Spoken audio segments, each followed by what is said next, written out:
আসসালামু আলাইকুম রহমতুল্লাহি বারাকাতু। দেশ ও দেশের বাইরে থেকে যা দেখছেন সকলকে ইসলামিক মিডিয়া 24 চ্যানেলের পক্ষ থেকে শুভেচ্ছা অভিনন্দন। আজকে চলে আসলাম আমরা যশোর জেলার জিগুগাছা উপজেলা ছুটিপুর বাজারে পানি সংগ্রহ, অর্থাৎ যেখান থেকে পানি সংস্কার করা হয়।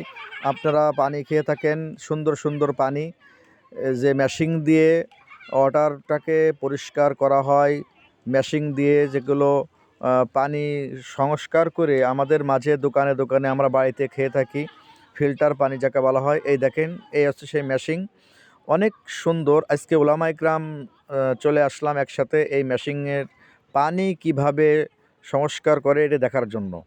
আসলে খুব সুন্দর মেশিনগুলো, এত সুন্দরভাবে রিফারিং করতেছে পানি। এই পানি রিফারিং খুব ভালো মানের পানি এবং পানিটাও সুন্দর। আমরা সকলেই খাই। ছুটিপুর বাজারে এই পানিটি অবস্থিত আছে।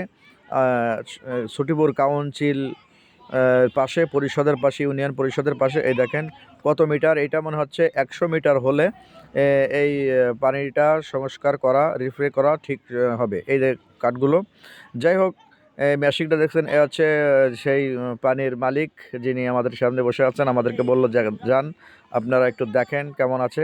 যাক, সকলে ভালো থাকেন, সুস্থ থাকেন, সুন্দর সুন্দর নতুন নতুন ভিডিও পেতে আমাদের সাথে থাকবেন ইনশাআল্লাহ।